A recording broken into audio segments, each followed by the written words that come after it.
ناشئين في فريق تليفونات بني سويف.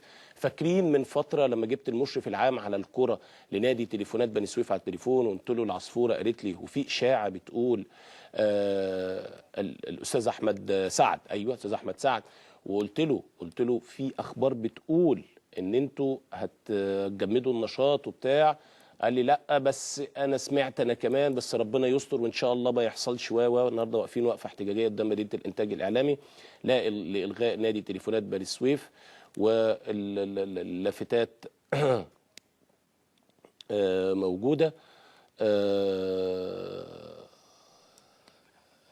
زي ما بقول لكم. واقفين وقفه محترمه جدا على فكره، ما فيهاش اي تجاوزات، واقفين ماسكين اليوفط بتاعتهم وماسكين الشباب واقفين بيهتفوا ومنزلين بيان بيقولوا ان هم قرروا الاعتصام الثاني امام مدينه الانتاج الاعلامي، ذلك لتجاهل الاعلام الرياضي لقضيه تليفونات بني سويف وعدم تقدير واحترام جمهور بني سويف الوفي، وهذه ستكون وقفه سلميه في حاله عدم ظهور اي مسؤول من الشركه ينفي هذا الخبر خلال 72 ساعه. سيكون هذا بمثابه كارثه وما لا يحمد عقباه، وستكون العواقب وخيمه والقادم اصعب.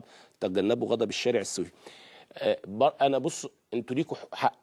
الغاء النشاط ده مشكله شباب وفرق ولاعيبه ومدربين واداريين وده انا من وجهه نظري ده مرفوض جدا. لكن بلاش اسلوب التهديد والوعيد ده مش، انا شايف ان ده مش صح. يعني انتوا معاكم حق طبعا انك تلغي نشاط وتلغي لعيبه كانت بتلعب. ما هو اللعيبه دي لما تتلغي مش كلها هتلتحق بانديه، في بقى اللي هيلتحق في انديه وفي اللي هيلتحق لحته ثانيه. انا معاك ان ده غلط وده مش مظبوط وده مش صح. لكن تيجي وبعدين دول ناديين، لما القرار كان موجود تليفونات بني سويف والاتصالات كمان. يعني شوف مجموعه شباب، على فكره الاتصالات كان فيها قطاع ناشئين ممتاز جدا، وكان جه فتره من الفترات كابتن ابو رجيله تولى مسؤوليه هذا القطاع في نادي الاتصالات. ثم بعد ذلك جه التليفونات وصعد للدوري الممتاز واشتغل. فما ينفعش ان انا اجي بعد ما يبقى عندي مجموعه شباب زي الفل ولعيبه زي الورد، واجي بعد كده اروح اقول لهم شكرا مع السلامه كتر الف خيركم باي باي. ما كم واحد هيروح يلتحق بنادي تاني؟ 2 3 10؟ طب وال 200 وال 300 اللي باقيين والمدربين والاداريين والعمال هيروحوا فين؟ هيقعدوا في البيت؟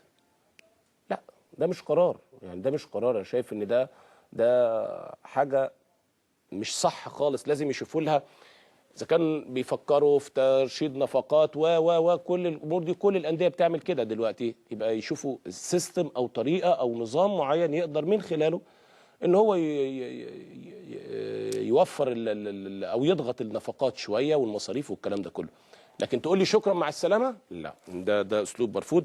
ولكن انا بتمنى من مشجعي نادي التليفونات او من الشباب او من اللعيبه او من المدربين او الاداريين، اعرض مشكلتك وهي بتتعرض دلوقتي على الشاشه زي ما انتم شايفين، ونتواصل معاكم ونبقى في تواصل، لان انتم معاكم حق، لان انتوا اصحاب حق. انتوا مش بتطلبوا بحاجه لا حرام ولا حاجه وحشه. انتوا عايزين تستمروا في ممارسه الرياضه، عايزين تستمروا يبقى ليكوا نادي اللي هو في بني سويف، نادي في الدوري الممتاز موجود. السنه دي هو قاعد في الدوري الممتاز، المفروض قاعد للسنه الجايه. كل ده حقكم، لا خلاف على ذلك. لكن